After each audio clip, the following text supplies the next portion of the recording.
Here with us and giving us his take is Sebastien Galy. He's the senior foreign exchange strategist at BNP Paribas. He joins us live from New York this morning. And this is one of the most highly anticipated IMF meetings here because of this term that the Brazilian finance minister threw out there a few weeks ago, saying that he thinks there's a currency war underway.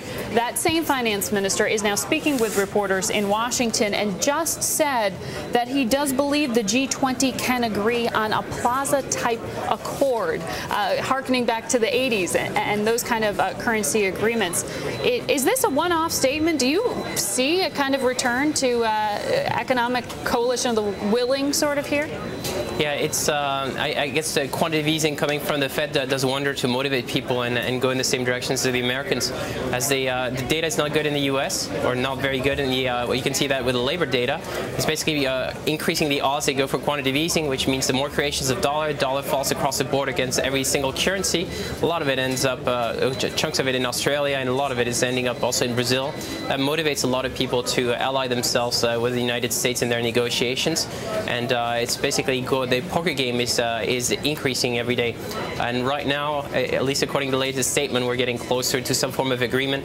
That probably means a continuation of what we've seen, so very sharp flows going into emerging markets, particularly in Asia, and the fixing in the renminbi continuing to go lower on a day-to-day basis. I don't think it's going to... But you're talking about why we're seeing these pressures on currencies, but when it comes to the quote-unquote solution, if there needs to be one, what kind of agreement do you actually think might be possible here coming out of the IMF meetings?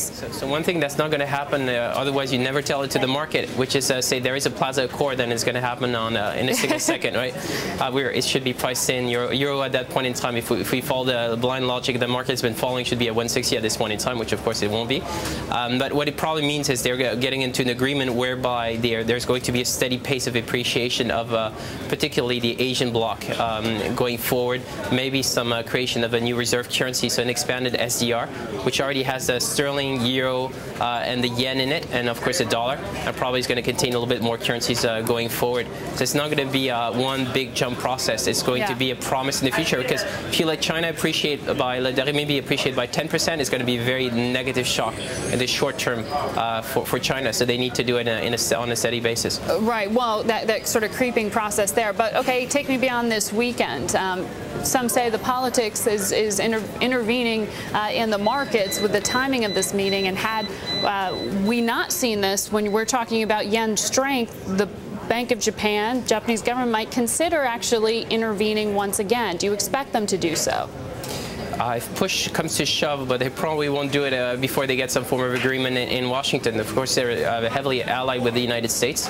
They have very little incentive to. That means for currency traders, it's a pretty good bet actually the dollar yen will continue to go lower. And for now, I think nobody's going to be challenged. It's not really an incentive of Japan to intervene at this point in time. We need to see a severe appreciation of the Japanese yen for the BOJ MOF to be forced into it. So you don't think that's going to happen anytime soon? No, not with the possibility of an agreement coming soon. There's a very little gain and a lot of loss of credibility for Japan if they do it. All right. Thank you very much, Sebastien, joining us there from BNP Paribas trading floor.